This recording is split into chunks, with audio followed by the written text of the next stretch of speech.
কুমন্তব্যের প্রতিবাদ করায় এক ব্যবসায়ী মহিলাকে বেধড়ক মারধরের অভিযোগ। ঘটনায় আহত ওই মহিলা শিলিগুড়ি জেলা হাসপাতালে ভর্তি।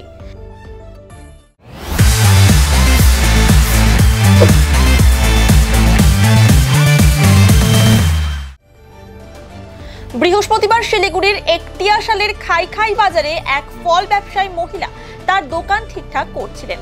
অভিযোগ, সেই সময় অপর এক ফল ব্যবসায়ী মহিলা কুমন্তব্য করেন। তার প্রতিবাদ করেন তিনি। সেই সময় এক যুবক মহিলাকে বেধড়ক মারধর করে বলে অভিযোগ। ঘটনার পর আহত মহিলাকে শিলিগুড়ি জেলা হাসপাতালে ভর্তি করা হয়।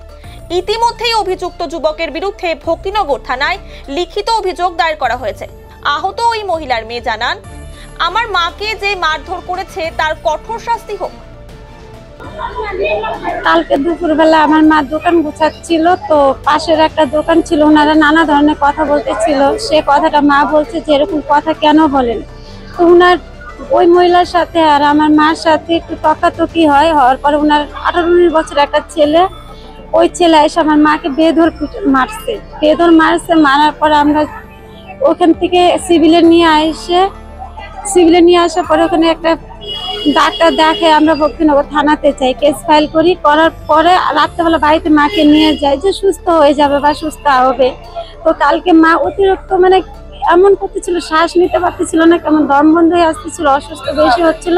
পরে আমরা কালকে রাতে 1-1:30 নাগাদ সিভিলে ভর্তি করাইছি। আমার মা এখন পর্যন্ত সিভিলে আছে। সেটা আমার থেকে বাজারের লোক ভালো বলতে পারবে, কেন ওইখানে সারাক্ষণ থাকে, ওইখানে দোকান করে, আদার্স লোকও দেখে ওনাদেরকে। সে আমাদের পাশের দোকান। এটা 4:30-5:45 নাগাদ আমার মার ফলের দোকান। বাবা মার বলতে কেউই নেই, শুধু আমরা 2টা বোন আছে, ওনার কোনো ছেলে নাই। ওনারা এত বয়সে কাজ করে খাচ্ছে যে আপনাদের কাছে একটাই রিকোয়েস্ট বলবো যে আমার বাবা মার সুবিচার হোক। পুলিশ এখন পর্যন্ত কোনো ব্যবস্থা নেয়নি, এখন কি করবে সেটা আমরা জানি না। কালকে রাতে গেছিলাম, কালকে বলছে যে আজকে 10টা নাগাদ ওনারা বাজারে ঢুকবে, দোকানে ঢুকে, এখন পর্যন্ত ঢুকিনি। মার অবস্থা বেশি ভালো না, মাথা ফুলে গেছে, বুকে ব্যথা পাচ্ছে, একটু শ্বাসকষ্ট হচ্ছে। এখন ওইটুকু অত বড় একটা ছেলে বয়স্ক মহিলাকে মারতে হতো, এমনি তো কম মারেনি, মারছে বেশি, এর জন্য আমরা সিভিলে ভর্তি করাইছি। উনার বাড়ি একটিয়াশাল হাটে, উনার দেবরায়।